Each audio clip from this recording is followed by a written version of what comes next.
विभेश गुणमयी मम माया दुरत्तया मामे वै प्रपद्यन्ते मायामेता तरन्ति ते। प्रस्तुत प्राप्त समयी आजच्या या प्रवचन रूपी सेवेकरिता घेतलेला श्लोक अध्याय क्रमांक 7वा, गीतेतील अध्याय क्रमांक 7वा आणि 7व्या अध्यायातील श्लोक क्रमांक 14। या 14व्या श्लोकामध्ये भगवान आपल्याला मार्गदर्शन करत असताना म्हणतात, दैविहेश गुणमयी मम माया दुरत्तया मामे वै प्रपद्यन्ते मायामेता तरन्ति ते। अर्थात भगवंत म्हणतात, माझ्या पासून निर्माण झालेली जी त्रिगुणात्मक माया आहे, जी गुणात्मक माया आहे, ती तरुण जाण्यास दुस्तर आहे, कठीण आहे। पण जो कोणी भक्त मला शरण येतो त्याला ती तरुण जाण्यास अतिशय सोपी आहे, बरं का। म्हणजे भगवंत म्हणतात, दैवी वेश गुणमयी मम माया दुरत्तया, माझ्यापासून निर्माण झालेली जी दैवी माया आहे, अर्थात जी त्रिगुणात्मक माया आहे, ती तरुण जाण्यास दुस्तर आहे। मामे वै प्रपद्यन्ते मायामेता तरन्ति ते। मला जे शरण येतात ते या मायेच्या जाळातून सहज मोकळे होतात किंवा या मायेच्या भवसागरामध्ये सहज तरले जातात। श्लोकावर अर्थ पूजा बांधण्याआधी ज्या निमित्ताने या ठिकाणी आपण ही प्रवचन सेवा आयोजित केलेली आहे, या दानगाव गावातील हे फोडसे परिवार आणि फोडसे परिवाराच्या मातोश्री कैलासवासी तुळशीबाई धाऊ फोडसे आई साहेबांना रविवार दिनांक 9 मार्च 2025 रोजी देवाज्ञा झाली आणि त्यांच्या उत्तर कार्यांच्या निमित्तानं आपण या ठिकाणी ही प्रवचन सेवा आयोजित केलेली आहे।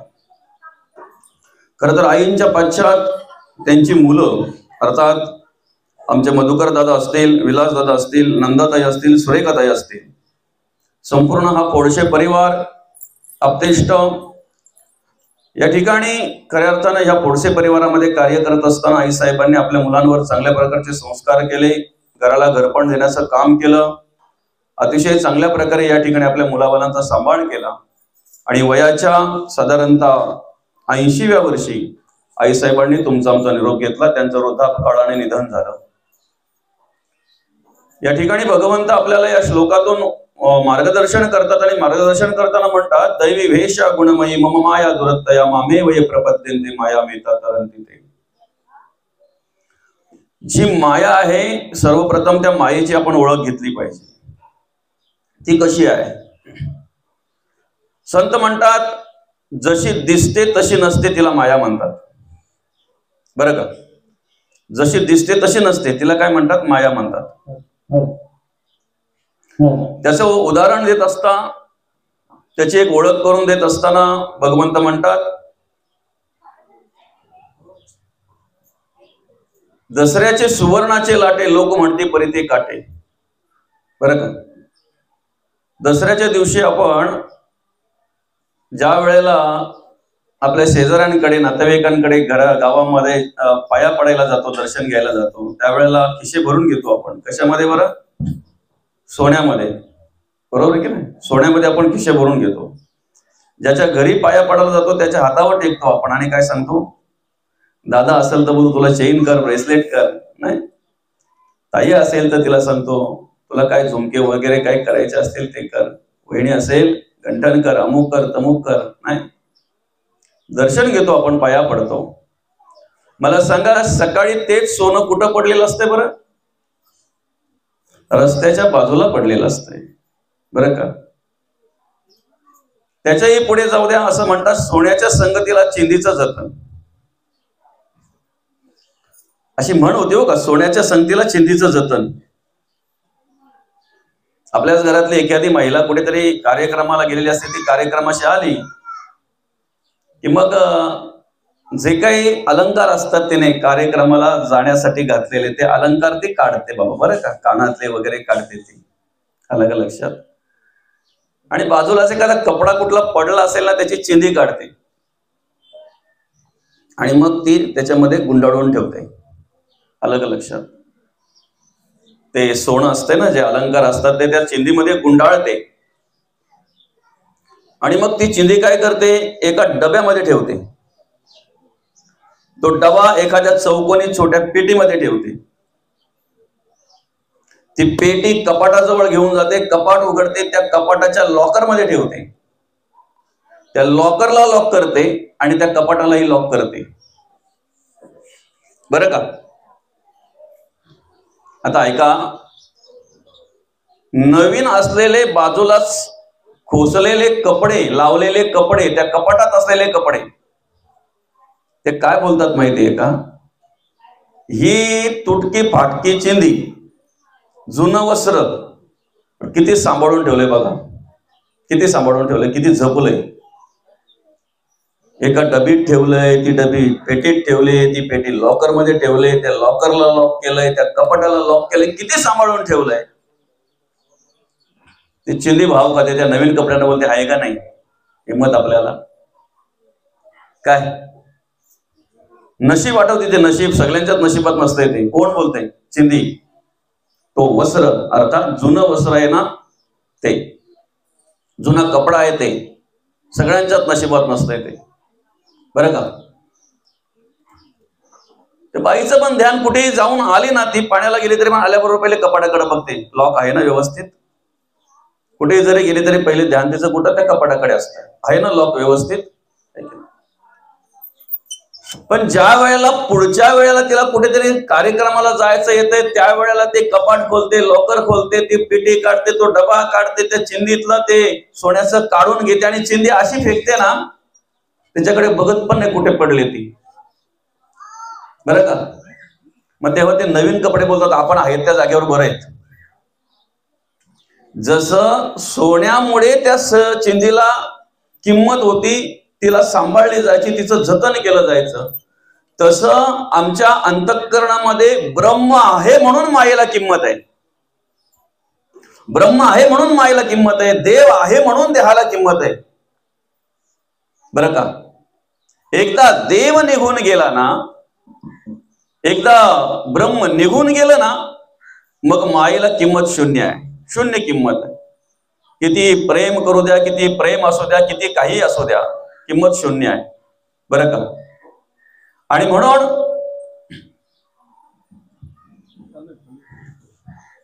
म्हणून काय माहितीये का, मायेला किंमत जोपर्यंत भगवंत आहे तोपर्यंत आहे. एकदा भगवंत निघून गेला का मग मायेला किंमत शून्य आहे, काही किंमत राहत नाही, काही किंमत राहत नाही. आपण हे जाणलं पाहिजे, ओळखलं पाहिजे, तो देव असताना, बरं का मौली. अंतरात्मा निघून गेल्यानंतर तुम्हाला कित्येक लोक सांगतील रामनाम सत्य आहे, नको नको मना गुंतू माया जाळी, चाले हे शरीर कुणाचे सत्य, काय आले या संसारा उठा वेग करा. पण मग अंतरात्मा गेल्यानंतर त्या पडलेल्या मड्याला त्याचं काम काय, त्याचा उपदेश काय? खरं तर मड्यासाठी नसते, ते आपल्यासाठीच असते मौली, बरोबर आहे की नाही. एकदा माणूस एखादा जातोय त्यावेळेला आपण अभंग गातो, आपण आहेत ना ऐकणारे आपल्यासाठी आहे ते, की बाबा आपल्या समोर एखादा माणूस गेलेला आहे, बघा रे त्याची अवस्था काय आहे, काय अवस्था आहे बघा, बरोबर आहे की नाही. पण तो बोध आपण घ्यायचा आहे, तो आत्मबोध आपल्याला झाला पाहिजे, बरं का. आपल्याला कळलं पाहिजे ते. आता अभंग बोलून झाल्यानंतर एकदा त्या माणसाला आग्ने दिल्यानंतर घरी जाऊन जर तो अंगण्यावरून भांडत असेल, काय शेतावरून बांधावरून भांडत असेल, छोट्या छोट्या गोष्टींवरून जर भांडण करत असेल, तर मग आपण समजायला पाहिजे आपल्या ज्ञानाचा उपयोग आपण किती करून घेतलाय. ज्ञान माणसाला असावं, माणसाने अभ्यास करावा. ज्ञानाशिवाय तर काही कळणार नाही, ज्ञानाशिवाय आत्मबोध होणार नाही, ज्ञानाशिवाय जगावं कसं, वागावं कसं, काही कळणार नाही. प्रत्येक गोष्टीचं माणसाला ज्ञान पाहिजे. पण ते ज्ञान कधी पाहिजे, ते वेळेला आपल्याला उपयोगी येत असेल तर ते ज्ञान, नाहीतर अज्ञानच आहे ना ते. वेळेला जर उपयोगी त्याचा जर आपल्याला उपयोग होत नसेल तर अज्ञानच आहे ना ते. आपल्यालाच उपयोग जर त्याचा काही होत नसेल तर अज्ञान आहे ते. आणि म्हणून देव असतानाच याची आपण ओळख घ्यायची, अंतरात्मा असतानाच त्या सत्याची ओळख घ्यायची, त्या देवाची ओळख घ्यायची. कारण का माहितीये का, असं म्हटलेलं आहे, आत्मा जाता देह पडे, देह पडता म्हणती मढे, मढ्यास कर्तृत्व न घडे कदा काढी. एकदा अंतरात्मा निघून गेला का देह पडतोय, पडलेल्या देहाला मढ म्हटलं जातंय. काय म्हटलं जातंय? मढ, माती म्हटली जाते. कशाला मातीचा हाल करतात, बोलतात ना, कशाला मातीचा हाल करतात. गेला आता तो, जे सगळं काही कार्य करणारा होता तो गेला. चाले हे शरीर कुणाचे, सत्य कोण बोलविते हरिविणा, ते कवी ऐकवी एक नारायण तयाचे भजन चुकू नका. माणसाची देव चालवी अहंता, मीची एक करता म्हणून आहे. वृक्षाचेही पान हाले त्याची सत्ता, राहिली अहंता मग कोठे. वृक्षाचंही पान ज्याच्या सत्तेने हालतय, बरं का, वृक्षाचं पानही ज्याच्या सत्तेने हालतंय, तो भगवंत आपल्या अंतःकरणामध्ये, आपल्या शरीरामध्ये, आपल्या देहामध्ये जोपर्यंत आहे तोपर्यंत सगळं काही आपण कार्य करतो. उड जाएगा एक दिन पंछी रहेगा पिंजरा खाली. एकदा तो भगवंत निघून गेला की मग मात्र कुठल्याही प्रकारचं कार्य घडत नाही, कुठल्याही प्रकारचं कार्य घडत नाही. आणि म्हणून देव असताना याची आपण ओळख घ्यायची आहे, बरं का, देव असताना ओळख घ्यायची आहे. मग आपल्याला माहिती आहे का देव आपल्या अंतःकरणामध्ये, आपल्या शरीरामध्ये किती दिवस कार्य करणार आहे, किती वर्षापर्यंत राहणार आहे, माहिती आहे आपल्याला. आपण कधी जाणार आहेत, देव आपल्याला कधी सोडणार आहे हे माहिती आहे का, नाही माहिती. पण कधी सोडेल सांगू शकत नाही, कधी सोडेल, बरोबर आहे की नाही. मग कधी जर सोडेल तर मग आम्ही देवाचं कार्य कधीपासून करावं, ज्या दिवसापासून आम्हाला जाणीव होते त्या दिवसापासून. दिवस पण लांब जाऊ द्या, ज्या वेळेपासून आम्हाला जाणीव होते, आम्हाला कळतंय ना, ते वेळेपासून आम्ही देव कार्य करायला सुरुवात केली पाहिजे. देवाचं नामचिंतन, देवाचं नामस्मरण करायला सुरुवात केली पाहिजे, ज्या वेळेपासून माहिती होतंय त्या वेळेपासून. कारण पुढची वेळ आम्हाला आमची असेलच असं नाही. रात्री झोपायला मिटलेले डोळे सकाळचा सूर्य पाहतीलच, आपण गॅरंटीने सांगू शकतो, सांगू शकतो आपण. सकाळी डोळे भगवंत आमचा उघडतोय हे आमचं मदभाग्य आहे, ते सामर्थ्य आम्हाला देतोय भगवंत हे आमचं मदभाग्य आहे. आणि म्हणून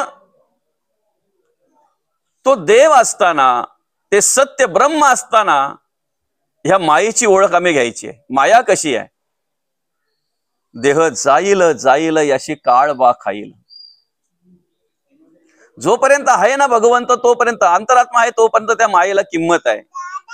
देव आहे तोपर्यंत मखराला किंमत आहे. मखराला किंमत कोपर्यंत, कुठपर्यंत, मूर्ती आहे तोपर्यंत आहे. एकदा मूर्ती विसर्जन झालं मकराला किंमत शून्य. तसं जोपर्यंत आमच्या अंतःकरणामध्ये अंतरात्मा आहे तोपर्यंत ह्या देहाला किंमत आहे. एकदा अंतरात्मा निघून गेला की मग देहाला किंमत शून्य आहे. फार फार 1 तास 2 तास 4 तास रडतील नाही का, काही बोलतात सुद्धा, अजून राहिलं असतं बरं झालं असतं, अमुक तमुक हे ते, प्रत्येकाचं ते पद्धत आहे बोलण्याची, आपलं दुःख व्यक्त करण्याची, बरं का. पण अंतःकरणापासून माऊली विचार केला तर कोण ठेवतील सांगा. एखाद्याने जर असं ठरवलं की ठीक आहे चला, आमचे बाबा आम्हाला खूप आवडत होते, आता गेलेत, कमीत कमी आमच्या डोळ्यासमोर तर राहतील, मस्त काचेची पेटी करू आपण आणि बंद काचेच्या पेटीमध्ये ठेवू आपण त्याला, कमीत कमी रोज दर्शन तरी आम्हाला होईल. अहो फोटो नाही राहिले आपल्या घरी, काय माऊली खरंय की खोटं आहे. काचेच्या पेटीत गेलेला माणूस बंद करायचा लांबच गेला, काचेच्या पेटीमध्ये काचेच्या फोटोमध्ये असलेले फोटो आमच्या घरात राहिले नाही. एकदा जर पडला फुटला तर तो मालेव नेऊन टाकतो, नाही तर विसर्जन करून टाकतो, बरं का. बरेच लोक या ठिकाणी आहेत, आपण सगळे आई बहिणी सगळ्याच आहेत. आपण मला सांगा, पणजोबाचा फोटो कोणाच्या घरात आहे? पणजोबाचा फोटो कोणाच्या घरात आहे? नाहीये, नाहीये, नसणार आहे. आजोबाचा काहींकडच, आजोबाचा क्वचितच काहींकडं, बरं का. मी म्हणतोय ठेवा, असेल तर जपून ठेवा, त्याला लॅमिनेशन करून ठेवा, व्यवस्थित ठेवा. त्याला कारण काय माहितीये का? त्यांच्यामुळे आज आपण आहोत. जगण्याचा अधिकार जो आपल्याला दिलाय, वागण्याचा अधिकार जो आपल्याला दिलाय, राहण्याचं घर, शेती, वाडी, राहण्यासाठी सामर्थ्य, ओळख, समाजामध्ये ओळख निर्माण करून दिले. कोणी दिले हे सगळं? कुठेही जरी गेलो तरी आपल्याला काय सांगतात, कोणाचा मुलगा तो? अमक्या अमक्याचा. आता आपल्या वडिलांना जर ओळखत नसतील, ते जर वयस्कर आहेत, तर मग तुझ्या आजोबाचं नाव सांग रे बाबा, कृष्णा तारमळे. अरे कृष्णा तारमळेचा नातू का तू? ओळख कशामुळे आहे? आणि तिथपर्यंत जर नसेल तर मग त्याच्यापेक्षा जर वयस्कर असेल किंवा अगदी पंजोबाच्या जोडीला जर असेल तर मग तो गोमा तारमले, ते पंजोबा माझे. अरे बापरे, असं आहे का? त्यांच्या ह्याच्यातलं का तू? बरं बरं बरं बरं. आणि पाहिजे, बरं का. तुम्ही जसे काही गोष्टी संग्रहित करून ठेवता की नाही घरामध्ये, तसं आपल्या घरामध्ये एक संग्रहित अशी गोष्ट तयार करून ठेवा. ते मस्त की असं फ्रेम करून लावा ना घरामध्ये तुमच्या. तुम्हाला तुमच्या परंपरेतले जेवढे वंशावलीतले माहिती आहेत, बरं का, एकदा निघून गेला माणूस का मग काय नाही राहत. आता तुम्हाला सांगतो, तुमचे आजोबा जोपर्यंत आहेत तोपर्यंत पंजोबाचं नाव असेल.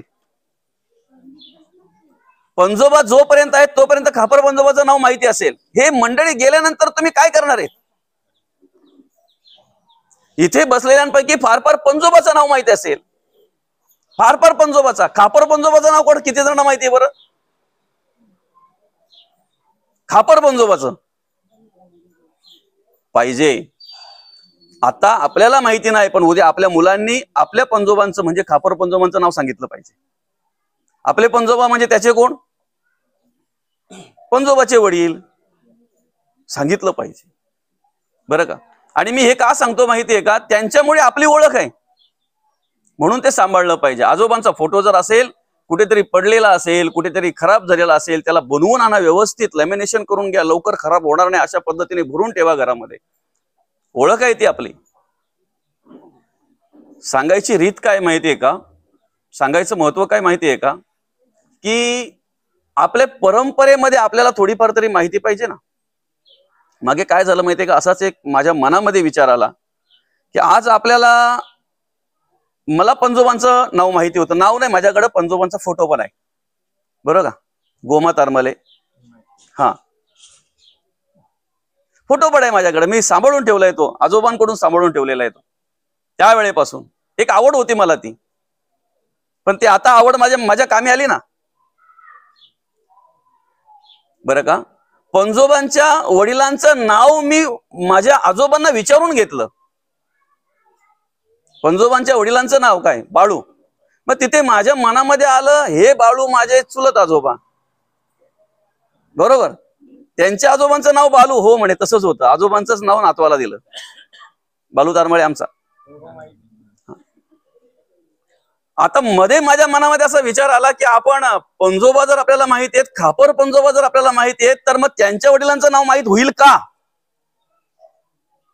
का शोधू नये? का पाहू नये? जमीन त्यांचीच राबतो ना आपण, घर त्यांचंच राबतोय ना आपण, त्यांच्याच घरात राहतोय ना आपण ह्या जगामध्ये त्यांनी आणलं म्हणून आलोय ना. अरे कुठला काय, ज्याला कशाचा पत्ता नसतो, गंध नसतो, असा एखादा आला ड्रेस वेस करून, तर त्याला आपण घरात घेतो काय ना, त्याला खाया प्यायला देतो काय ना, त्याचा फोटो ठेवतो काय ना, काय दिलंय त्याने आपल्याला? एक सांगायची रीत म्हटल्यानंतर अशी बरीचशी माणसं आहेत, बरीचशी, की ज्यांचा काही थांग पत्ता काहीच नाही, फक्त आल्याबरोबर काहीतरी जादू टोना, काहीतरी चमत्कार केला, त्याचे फोटो पुजायला लागले. वडिलांचा फोटो घरात नाहीये, बरं का. आणि मग ते शोध घेतल्यानंतर मला कळलं, गौरू, बालू, गोमा, कृष्णा, आत्माराम, नम्मी, दिनेश.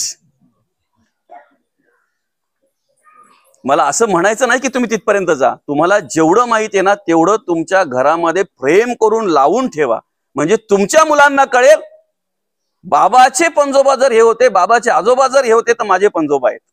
त्यांच्या मुलांना कळेल. आणि हे पाहिजे, बरं का.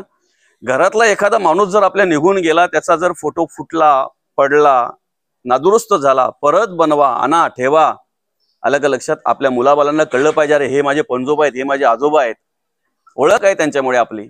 असो, आपला विषय काय होता माहितीये का? आपल्यावर किती जरी प्रेम करणारी माणसं असली तरी आपल्याला थांबा म्हणून सांगणार नाहीत. उलट एकदा अंतरात्मा निघून गेला ना, तर मग तीच बोलतात, लई टाइम झाला नाही का, अजून कशी काय राहिल्यात, ही लांब लांबची आली नाही, जवळची आली नाही अजून. ऐकलंय ना, बरं का. काही गावापर्यंत असतील, काही गावाच्या शिवेपर्यंत असतील, काही विसाव्यापर्यंत असतील, तर काही स्मशानभूमीपर्यंत असतील. शेवटची कुठपर्यंत माहितीये? अग्निदेवीपर्यंत. एकदा अग्नी देऊन झालं की तो माणूस मात्र एकटाच त्या ठिकाणी जळत असतो, एकटाच जळत असतो, बरं का. मग एकदा अंतरात्मा निघून गेल्यानंतर जर माणसाची अशी परिस्थिती होत असेल, आपल्या समोर माती होते, राखाडी होते, तिसऱ्या दिवशी आपण भरला जातो ना, जातो की नाही? काय भरायला जाता, सोना का राख?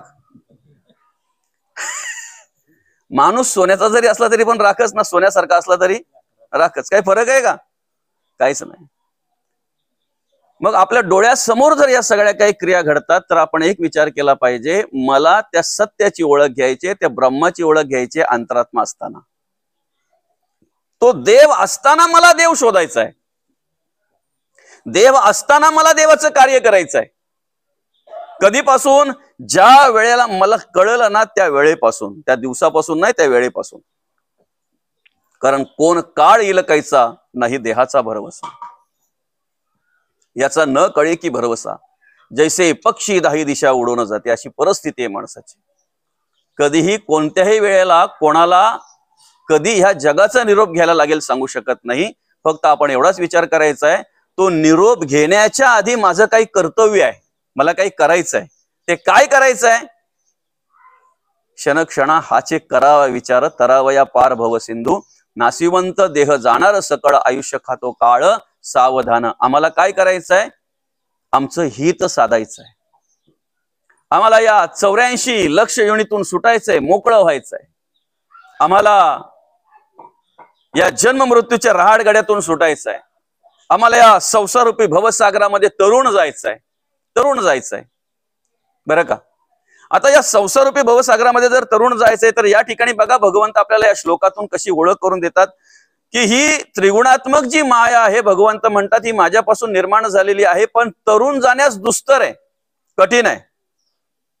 मग जर तरुण जायचंय ना तर भगवंत म्हणतात जे मला शरण येतात, मयेव ये प्रपद्यन्ते माया मेता तरंते ते, मामेव ये प्रपद्यन्ते माया मेता तरंते ते. मला जे शरण येतात ते सहज या मायेच्या भवसागरामध्ये, या संसारूपी भवसागरामध्ये सहज तरुण जातात. म्हणून आपण फक्त काय करायचे? त्यासाठी भगवंताला शरण जायचं. बरं का? भगवंताला शरण जायचं आहे.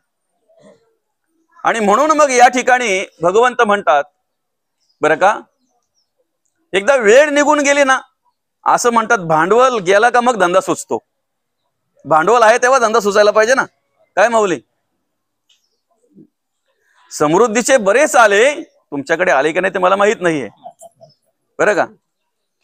त्यावेळेला गाड्या, घोड्या, मित्र मंडळी, बार, ढाबे, काय काय काय काय काय काय नाही का. मित्र पण किती ते, कधीच त्याला माहित नव्हतं ते मित्र, कधी जवळच नव्हते ते पण मित्र त्याचे. बरं का? तो पण विचार करायला लागला, हे शाळेपासून माझ्या जोडीला नाही, आता कसे काय जॉईन झाले.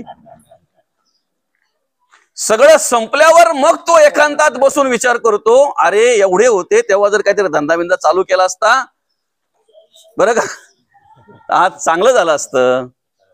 याला काय म्हणतात माहितीये का? भांडवल गेल्यावर धंदा सुचतो, हे म्हणण्याचा उद्देश येतो. बरं का? दुसरं, आमच्या डोळ्यातून व्यवस्थित आम्हाला पाहता येत आहे, आमच्या कानातून आम्हाला व्यवस्थित पाहता येत, ऐकता येत आहे, तोंडातून व्यवस्थित बोलता येत आहे, पायाने व्यवस्थित चालता येत आहे, हाताने व्यवस्थित काम करता येते, कार्य करता येत आहे, तेव्हाच आपण देवाचं स्तवन करायला पाहिजे ना, तेव्हाच आपण देवाला पाहायला पाहिजे ना, तेव्हाच आपण देवाचं भजन करायला पाहिजे ना. भांडवल गेल्यावर जर धंदा सुचला तुम्हाला, भांडवल असताना जर एखाद्याला सांगितलं ना का माऊली गावामध्ये सप्ताह आहे, हरिनाम सोहळा आहे, येऊन बसा तिथे, काय काहींचं बोलणं काय असतंय माहितीये? उत्तर, मराला टाइम नाही. काय उत्तर असतंय? ऐकलंय का कधी हे उत्तर? तुम्ही ऐकलंय ना? हे काय पुराणातलं नाही चाललं, आता वर्तमान काळातला चाललाय आपला, बरोबर आहे की नाही? मराला टाइम नाही. माऊली काहींचं काय उत्तर असतंय माहितीये का? देवाने काय कमी केलंय, आम्हाला काय गरज आहे? अरे म्हणजे आम्हाला गरज आहे, आम्हाला कमी केलंय, ही उत्तर असतात. बरं का? आता ऐका, तारुण्यामध्ये असे जे भ्रमामध्ये वागतात ना, अज्ञानामध्ये वागतात ना, तारुण्यामध्ये त्यांच्या मस्तीमध्ये वागतात की नाही, तेच वृद्धपणी ज्या वेळेला घरामध्ये कोणी विचारत नाही ना, नातवंड चेष्टा करायला लागली, बरं का, वेळेला काही मिळत नाही, पश्चाताप व्हायला लागला, मग तो विचार करतो घरात बसून पश्चाताप करण्यापेक्षा मंदिराच्या पायरीवर जाऊन बसेल बरं आपलं, काय. मग त्याला विचारलं, बाबा तुम्ही कधीही मंदिरात दिसले नाहीत, कुठल्या कार्यक्रमाला दिसले नाहीत, आता 4-5 दिवस झाले तुम्हाला मंदिराच्या पायरीवर बसतो, कारण काय? तोच माणूस बोलतो, घर खायला धावतोय, काय करू, घर खायला धावतोय, आता काय करू. भांडवल गेल्यानंतर आता हातपाय चळचळा कापायला लागले, पायामध्ये दम राहिला नाही, तोंडाला बोलताना वैखरीला बोलताना धाप लागायला लागली, आता पाहायला पण त्याला दिसायला व्यवस्थित दिसत नाही, काय राम बोलायला गेला का लांब येतय, ऐकायला येत नाही. अशा वेळेला जर त्याला सुचलं की चला आता आपण देवाचं काम केलं पाहिजे, तर ते शक्य आहे का? आता आपण देवपूजा केली पाहिजे, आता देवाचं भजन केलं पाहिजे, शक्य आहे का ते? ते पण लांब जाऊ दे. चला, तुम्ही जर एखाद्या ठिकाणी देवासाठी हार घ्यायला गेलात, फुलं घ्यायला गेलात, बरं का, आणि तो जर बोलला दादा मी 4-5 दिवस मार्केटला गेलोच नाही हो, पण 4-5 दिवसापूर्वी आणलेली फुलं आहेत देतो थांबा, काय समजतंय? तुम्ही काय बोलाल? दादा ती नसली तरी चालतील. कारण का? लगेच तो त्याला बोलतो शेळी फुलं देवाला चालतात का? त्याच्या पुढे कोमेजलेली फुलं देवाला चालत नाही ना. मग आपलाही तोच विचार केला पाहिजे की देवाला जर हे फुल व्हायचं आहे, बरं का माऊली, देवपूजा करताना आपण म्हणतोय ऋतुकालोद्भव पुष्पम समर्पयामी, अरक्त पुष्पम समर्पयामी, गंधाक्षत पुष्पम समर्पयामी, आपण देवाला म्हणतोय. ते फुल वाहता वाहता मनामध्ये असा विचार आला पाहिजे, मन हा मोगरा अर्पणी ईश्वरा, देवा हे फुल नाही, माझं मन मी तुला अर्पण करतोय, माझा देह मी तुला अर्पण करतोय. आणि त्या पद्धतीने ती भावना आपल्या अंतःकरणामध्ये आपण ठेवली पाहिजे, त्या पद्धतीने आपण ते कार्य केलं पाहिजे, बरं का. हे कधी करायचं आहे? सैन्य असताच,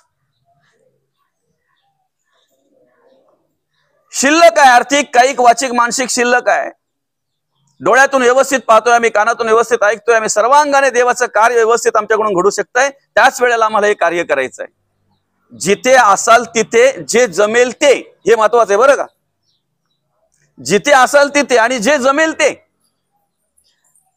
देवाचं कार्य जर आपल्याला करायचं आहे ना, जी सेवा वाट्याला येईल ती केली पाहिजे धर्म कार्य करताना. उदाहरणार्थ गावामध्ये आपल्या हरिनाम सोहळा आहे, सप्ताह आहे, बरं का. त्या सप्त्याचा जर आपण विचार केला तर सगळ्या प्रकारची माणसं असतात, सगळ्या प्रकारची माणसं, आणि सगळ्या प्रकारची माणसं असतात म्हणून तो कार्यक्रम यशस्वी होतो. समजतंय ना. महाराजांना उत्तम गाता येतंय, त्यांचं पाठांतर पण चांगल्या प्रकारे, बरं का. माऊली स्वयंपाक करता येतो तुम्हाला? नाही ना. मग आचार्य आणावं लागतील ना आपल्याला. समजतंय ना. मी प्रवचन करू शकतो ना देवाच्या कृपेने, पांडुरंग परमात्म्याच्या कृपेने, बरं का. महाराजांसारखी मंडळी जर माझ्या बाजूला असली तर मी कीर्तनही करू शकतो. पण तुम्ही सांगितलं चहा ठेवा, तर पहिला विचारेन किती शिट्या घ्यायला लागतील, एक सांगायची रीत म्हटल्यानंतर.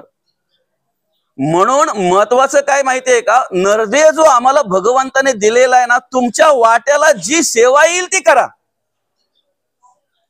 ज्याला पैशाने श्रीमंत आहे ना, ऐका, पुराण सांगताय हो का, मी नाही सांगत. पुराणात काय म्हटलेलं आहे, तुम्ही नुसता पैसा गोळा करून जर घरात ठेवत असाल आणि धर्म जर करत नसाल तर त्या घराला स्मशान म्हटलेले. माऊली काय म्हटलेले पुराणामध्ये? त्या घराला स्मशान. ज्याच्याकडे आर्थिक बळ आहे ना त्याने ती मदत करावी, ज्याच्याकडे वाचिक आहे, ज्याचं वक्तृत्व चांगलं आहे, करावं ना त्याने.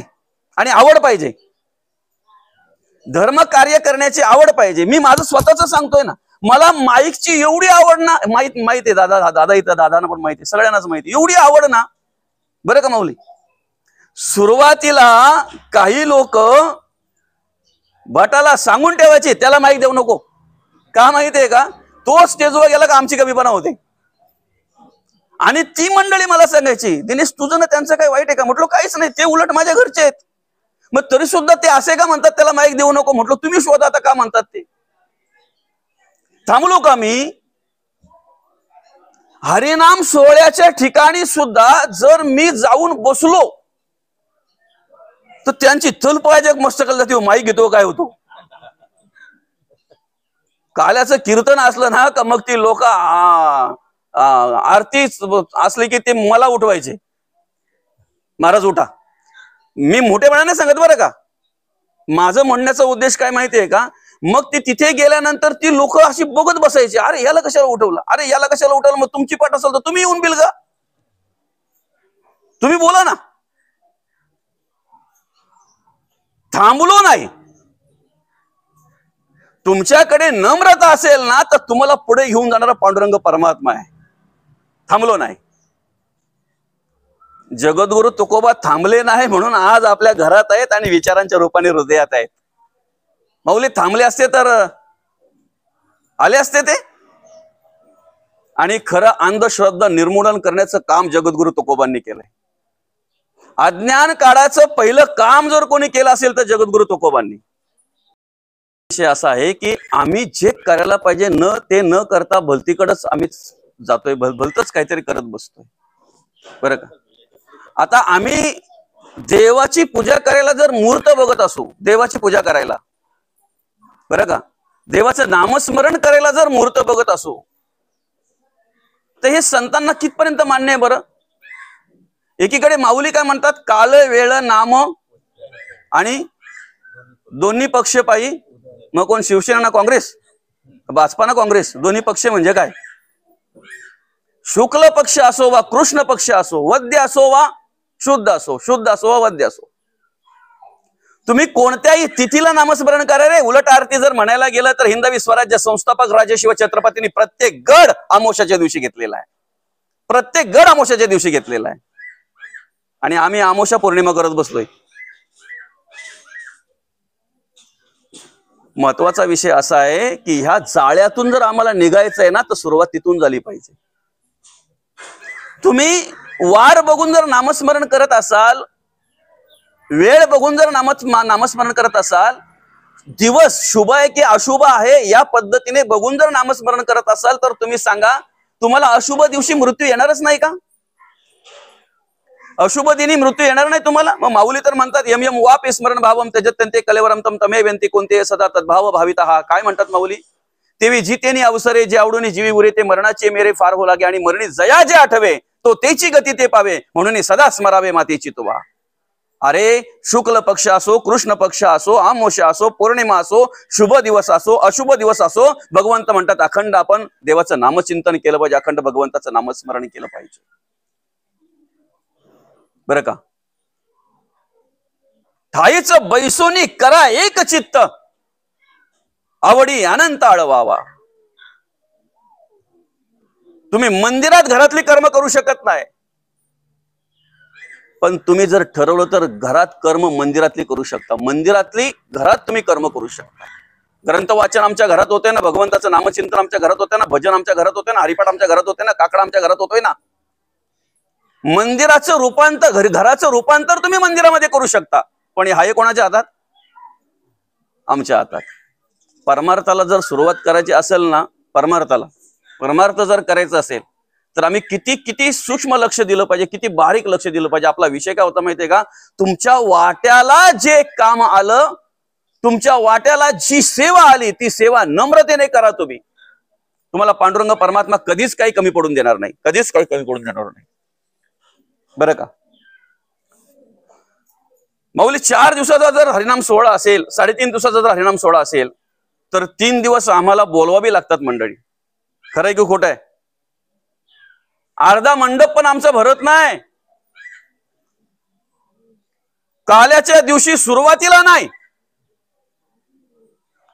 पण नंतर मात्र ज्याच्या त्याच्या तोंडात एकच महाप्रसाद आहे ना, देवाचा प्रसाद आहे ना, त्या कसा स्वराचा? देवाचा प्रसाद तर घ्यायलाच पाहिजे. खरंय का खोटं आहे? देवाचा प्रसाद कुठला तुम्हाला कळला? इथून खाल्ल्यानंतर तो भलतीकडेच जातो. जो प्रसाद हा इथून घेतो ना आपण, तो आम्हाला मरेपर्यंत साथ देत असतो, शेवटपर्यंत साथ देत असतो. हा प्रसाद महत्वाचा आहे आणि तो प्रसाद घेताना आम्ही कमी पडतो. बरं का. तुम्ही घरात देवपूजा केल्यानंतर, बरं का, किंवा देवपूजा करण्याच्या आधी जो घरातला केर काढता, कचरा काढता, तो जर तुम्ही रोडवर नेऊन टाकत असाल, जर रस्त्यावर नेऊन टाकत असाल, तर पूजेला तुमच्या किंमत 0 आहे. काय? पूजा केलेलं जे निर्माल्य आहे, ऐका, ज्या ठिकाणाहून प्यायला पाणी लोकांना जात आहे त्या ठिकाणी जर तुम्ही नेऊन टाकत असाल, तर तुमच्या पूजेला किंमत 0 आहे. बरं का. आमची विचारशक्ती आहे ना, ती एक वेगळ्या प्रकारची विचारशक्ती आहे. आम्ही सुखी झालो पाहिजेत, पण लोकांना दुःख देता देता आम्ही सुखी झालो पाहिजेत ना, पण लोकांचं सुख आम्हाला पाहवत नाही. ज्या दिवशी लोकांचं सुख आम्हाला पाहावेल, ज्यासाठी लोकांच्या सुखासाठी आम्ही प्रयत्न करू ना, त्या वेळेपासून आम्ही सुखी कसे होते आमचं आम्हाला कळणार नाही. खरंय की खोटं आहे? आता माझ्या माय माऊलींना प्रश्न आहे. माय माऊली, प्रत्येकीला असं वाटतं की नाही माझ्या मुलीचं खूप चांगलं व्हावं, वाटतंय की नाही? कोणाला वाटतंय का माझ्या मुलीचं कसा तरी झाला पाहिजे, वाईट झाला पाहिजे? कधी वाटतंय? पुरुष बोलतात, पण माऊली माझ्या काही बोलत नाही. प्रत्येक माऊलीला वाटतंय की नाही की माझ्या मुलीचं चांगलं झालं पाहिजे. बरोबर आहे की नाही? मागून आवाजच येत नाही. वाटतंय की नाही चांगलं झालं पाहिजे, असं वाटतंय की नाही? नक्की माझ्या मुलीने आनंदात राहिलं पाहिजे, माझ्या मुलीने सुखात राहिलं पाहिजे, माझ्या जावयाने माझ्या मुलीच्या शब्दाच्या पलीकडे जाता कामा. वाटतंय की नाही? माझ्या जावयाने माझ्या मुलीचंच ऐकलं पाहिजे. वाटतंय ना? माझ्या मुलीने माझ्या जावयाने माझ्या मुलीचंच ऐकलं पाहिजे, पण त्याच्या पुढे ऐका ना, माझ्या सुनेचं माझ्या पोराने ऐकता कामा. बरोबर आहे की नाही? माझ्या सुनेने माझ्या पोराचं ऐकता कामा नाही, माझ्या शब्दाच्या पुढे जाता कामा नाही. बरेच काही गोष्टी आहेत अशा सांगण्यासारख्या. त्या खरं तर आमचं जगणं वागणं जे आहे ना, त्याच्याकडे आम्ही विशेष लक्ष दिलं पाहिजे. आम्ही कसं जगतोय, आम्ही कसं वागतोय. बरं का? पलीकडचं पाईप आम्हाला अलीकडे आणायचं आहे. त्या साईडने तुमची पाईपलाईन गेली दादा, त्या पाईपलाईनचा पाईप तुम्हाला तुमच्या घरात घ्यायचंय, म्हणजे पहिले तुम्हाला काय करायला लागेल? मध्ये रोड आहे ना, तो रोड काय करायला लागेल? खोदावा लागेल. खोदल्याशिवाय तर या साईडला पाईप येणार नाही. पण खोदलेला रोड परत बुजण्याची सद्बुद्धी झाली पाहिजे ना. काय आम्ही परमार्थिक, आम्ही भक्ती करतोय आणि लोकांचं रोड खोदून तसे ठेवतोय, परत बुजवाची आम्हाला शुद्ध येत नाही. त्याच्यानंतर आमच्या घरी कितीतरी वेळेला माल कालवतोय, आम्ही भरपूर काम करतोय, पण तिथलं 2 गमिले मला आम्ही रोडवर नेऊन टाकू शकत नाही. अरे लोकांनी बुजलेलं, लोकांनी खोदलेलं नका बुजू, पण कमीत कमी तुम्ही खोदलेले तरी बुजवा. परमार्थाला सुरुवात देवाला, देशाला आणि धर्माच्या कार्याला सुरुवात इथून होते. बरं का? आमचं जगणं वागणं म्हणजेच परमार्थ आहे. आम्ही काय करतोय इथून भक्तीला सुरुवात होत असते. तुम्ही जे समोरच्याला देताय ना, तेच तुम्हाला परत मिळतंय. पेरले ते उगवते. एक पायली जर आम्ही वाल पेरलं तर जाताना आणताना पोता घेऊन जातो आम्ही. खरं आहे की खोटं आहे? एक पायली जर आम्ही मूग पेरले तर जाताना आम्ही पोता घेऊन जातो शेतावर आणताना. बरोबर आहे की नाही? तुमच्या घरून जर एखाद्या बाईने एखादी वाटीभर जर साखर नेली, ऐकताय ना माऊली, शीग लावून नेली तिने ती वाटी, आणि आणताना जर सपाट दिली तर किती आनंद वाटेल नाही तुम्हाला? ती वाटी हातात घेता घेताच बोलाल, परत येतं खरी तू काय? शीग लावून दिली तिने जर सपाट आणून दिली तर, म्हणजे आम्हाला अपेक्षा काय? आम्ही दिले त्यापेक्षा जास्त दिले तर आम्ही समाधानी. तुमच्याकडून सपाट नेले आणि शीग लावून आणली तिने, तर ती त्याच वेळेला बोलते परत काही लागले वय हा. बरं का? तसंच आहे, आम्ही जे दुसऱ्याला देतोय ना, ते देव आम्हाला डबल देत असतो. दुःख दिलं तुम्हाला डबल मिळेल, सुख दिलं मिळेल ना तुम्हाला डबल मिळेल. देव देत असतो ना. ज्यांनी ज्यांनी आतापर्यंत इतरांना दुःख दिलं ना, त्यांची त्यांची अवस्था बघा. आपण अनेक दृष्टांत ऐकतो, अनेक इतिहास पाहतोय, आपण अनेक पुराणं वाचतोय. ज्यांनी ज्यांनी दुःख दिलं त्यांची अवस्था बघा. आणि ज्याने फक्त सुखाची आणि सुखाची अपेक्षा केली इतरांच्या, त्यांना कधीही देवाकडे सुख मागायची गरज लागली नाही. जगाच्या कल्याणा कधी मागितलंय सुख देवाकडे? मागितलंय? कधीच नाही. जगाचं कल्याण करता करता करता करता कधी उद्धार झाला पत्ताही लागला नाही. अर्थात आपणही त्या पद्धतीने कार्य करता आलं पाहिजे. त्यासाठी आधी पहिले आम्ही विचार केला पाहिजे की आमच्याकडे वाईट काय आणि चांगलं काय आहे. चांगलं काय आणि वाईट काय आहे. मायेचे अधीन झालेल्या माणसाला ममत्व सुटत नाही. माझं माझं जे आहे ते सुटत नाही. आणि शेवटी मग काय होतंय? माझं माझं आणि भ्रांतीचं ओझं.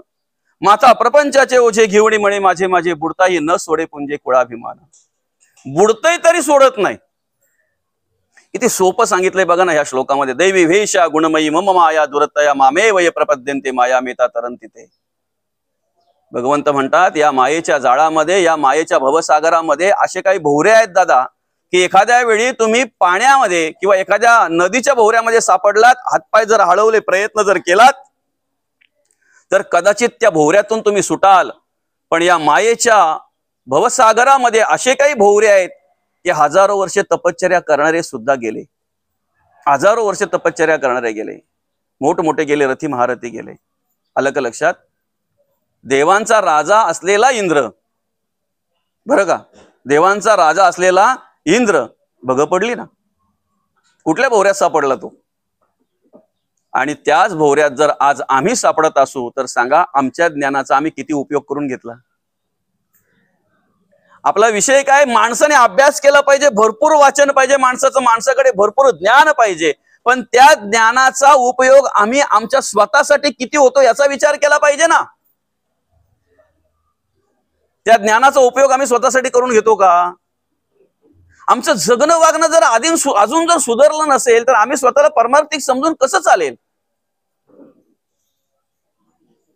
आमच्या वागण्यात जर अजून खोट असेल, कलीचं वागणं जर असेल, कलियुगाने ज्याप्रमाणे सांगितलंय त्याप्रमाणे जर आम्ही कलीच्या अधीन राहून जर नको तशी कर्म करत असू, अहंकाराने जर भरलेलो असू, अभिमानाने जर भरलेलो असू, दंभ दर्प अभिमान जर आमच्या अंतःकरणामध्ये असेल, मत्सर असेल, द्वेष असेल, तिरस्कार असेल, या सगळ्या किलमिशीने जर आम्ही भरलेलो असू तर सांगा ना आमच्याकडून परमार्थ घडेल का?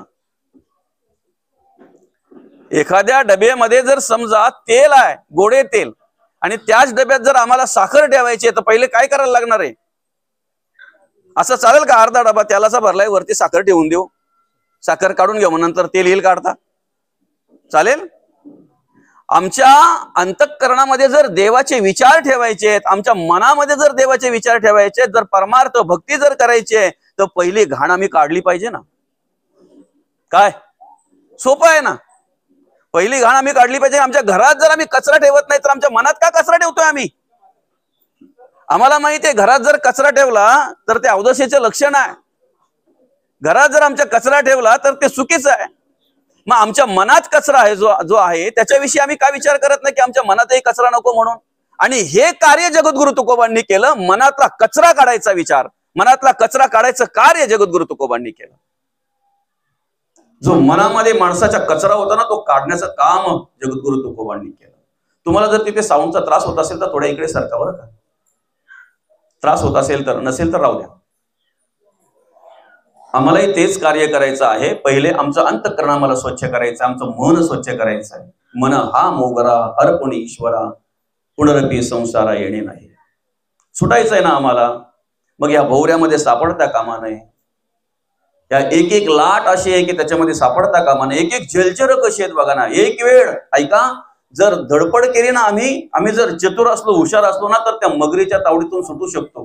पण काम मगर मिठी सुटेना, तिरस्कार लागता तुटेना, मदमत्सर होटेना, भुली पडली.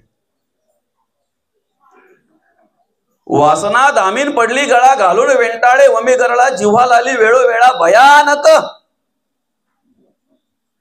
हे जलचर आहेत.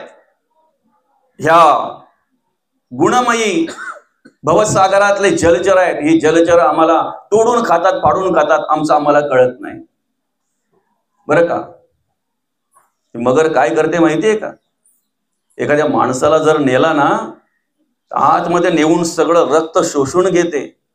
ऐका, सगळं रक्त शोषून झालं, तिला जे पाहिजे ते खाऊन झालं, काढून झालं ना की राहिलेला शव आहे ना तो पुन्हा किनाऱ्यावर आणून सोडते. तशी कामाची वासना माणसाची अवस्था करते बरं का. एखाद्या विषयाधीन झालेला जो माणूस असतो ना त्याला सगळं समजतंय. मी काय करतोय काय नाही, तरी सुद्धा तो वाईट कर्म करतोय ना, तरी सुद्धा तो वाईट वागतोय ना, वाईट जगतोय ना. सुटतंय का त्याला? घरातले सांगतात दादा सोन्यासारखी बाई आहे, लक्ष्मी सारखी बाई आहे तुझी, पोरं गुणवान आहेत, चांगली आहेत, मस्त आहे, चांगलं घर आहे, कशाला बरबाद करतोय, कशाला उद्ध्वस्त करतोय? एक विषय सोडला तर तुझं जीवन सुंदर होईल. एक तेवढी वासना सोडली तर तुझं जीवन सुंदर होईल. एक तेवढं व्यसन सोडलं तर तुझं जीवन सुंदर होईल, आयुष्य सुंदर होईल. समजत नाही का हो माणसाला? अनेक जण सांगतायत पण ती मगर मिठीच असते ना, लवकर सुटत नाही. धामीण जी आहे ना, धामीण, आंधळी म्हणतात ना तिला, धामीण, बरोबर की नाही? ती धामीण काय करते माहितीये का? एखाद्या माळ रानावर जर एखादं जनावर चरत असेल ना, तर त्या जनावराच्या नाकामध्ये शेप टाकते. बरं का? ती ज्या वेळेला नाकामध्ये शेप टाकते ना, त्यावेळेला त्या जनावराला जरा बरं वाटत असते. पण जेव्हा काही शेप गेल्यानंतर खवलावरती करते आणि ती शेप खेचते ना, तेव्हा त्या जनावराला मरणदायी यातना होतात. एवढंच नाही, त्याच्या नाकातून जे रक्त येतंय ना, कदाचित त्याला प्राणाला मुकावं लागतंय. अशा वासना आहेत ना. एकदा काय एखाद्या वासनेअधीन मनुष्य झाला ना, प्राणाला मुकावं लागतंय माणसाला, प्राणाला मुकावं लागतंय. मग गेल्यानंतर लोक चर्चा करतायत, बोलतायत, चांगला माणूस होता पण व्यसनाधीन झाला ना, बर्बाद झाला माणूस, बर्बाद झाला. परमार्थ याच्यासाठीच करायचं आहे ना. भक्ती कशासाठी करायची? आमच्यामध्ये बदल व्हावा म्हणून आम्ही प्रवचन श्रवण करतोय, आमच्यामध्ये परिवर्तन व्हावं म्हणून आम्ही कीर्तन श्रवण करतोय. आम्ही ग्रंथ वाचन का करतोय?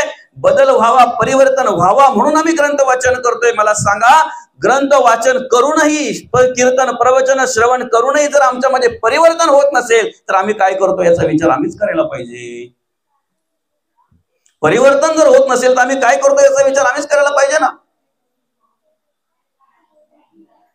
तुमचा विचार बदलला ना, बसल्या जागेवर परिवर्तन होईल.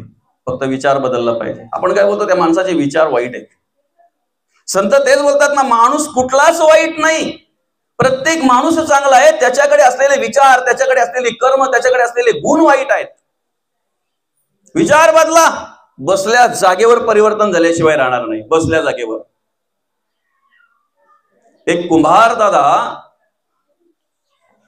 माती आणायला गेले शेतावर बैलगाडी घेऊन.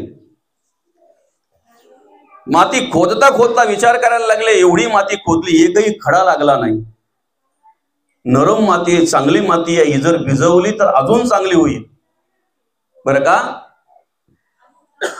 ह्या मातीचं आपण काय करू? चिलीम बनवू. काय बोलतोय तो कुंभार दादा? ही माती आपण घरी नेली की घरी नेल्यानंतर या मातीचं काय बनवू? चिलीम. चिलीम माहितीये का तुम्हाला? काय काय असतंय ते चिलीम? कशाला म्हणतात ते माहिती आहे? गांजा वडाला असते ना चिलीम. गांजा वडाची चिलीम बनवू. बरं, का चिलीम बनवायचं त्याच्या मनात आलं माहितीये का? पैसाच पैसा. मडका घेताना माणूस किटकिट करतो, खरंय का खोटं आहे? 100 सांगला का ह्यो 50 पासून सुरुवात करतो. माऊली, खरंय का खोटं आहे? 100 जर सांगलं तर तुम्ही कुठून सुरुवात करता? 50 पासून. उलट काय बोलता? मातीच तर आहे, त्याचं एवढं पैसे 80 ला घेऊन येते ती बाई. चिलीमवाला भाव करत बसतो. त्यांनी एकदा सांगल्याबरोबर एकदाची माझ्या हातात दे ना, निसतो दे येतून. म्हणून मग त्याने विचार केला, पैसाच पैसा भेटल, आपण काय करू, या मातीची चिलीम बनवू. माती खोदायला लागला. माती खोदून गाडीमध्ये भरली. गाडीमध्ये भरून ती घरी घेऊन आला. त्याच्या मनामध्ये तोच विचार होता, या मातीची आपण काय करू? चिलीम बनवू. भरपूर चिलीम होतील, भरपूर पैसा मिळेल, भरपूर पैसा मिळेल. घरी आला, ती माती भिजत टाकली, अर्थात पाणी ओतलं, ती माती मळायला घेतली आणि माती मळता मळता त्याच्या मनामध्ये विचार आला, ऐकताय का? नको, चिलीम नाही बनवायची. आता उन्हाळा आहे, प्रत्येक माणसाला मडक्याची गरज आहे. आपण काय बनवू? मडकी बनवू. भले कमी पैसे भेटले तरी चालतील. विचार बदलला त्याचा. माती मळता मळता त्याचा विचार बदलला आणि त्या मातीची त्याने काय बनवली? मडकी. ऐका, आव्यामध्ये टाकली, चांगल्या प्रकारे भाजली. मडकी घ्यायला लोक यायला लागली. त्यातलाच एक मडका त्या कुंभार दादाला विचारतोय, दादा अरे सांग ना, ज्या वेळेला तू माती आणायला शेतावर गेला त्यावेळेला तुझ्या मनामध्ये काय विचार होता? मातीचं काय बनवायचं? चिलीम बनवायची. दादा, माती खोदताना तुझ्या मनामध्ये काय विचार होता? मातीची चिलीम बनवायची. ती माती गाडीमध्ये भरली, तुझ्या मनामध्ये काय विचार होता? मातीची चिलीम बनवायची. ती माती गाडीमध्ये भरून घरपर्यंत आणली, तुझ्या मनामध्ये काय विचार होता? मातीची चिलीम बनवायची. पण दादा बघणार आहे, माती मळता मळता तुझा विचार बदलला. दादा, माती मळता मळता तुझा विचार बदलला. एक तुझ्या विचारामुळे आज मी माती आहे, माझं आयुष्य बदललं. काय म्हणते माहितीये का?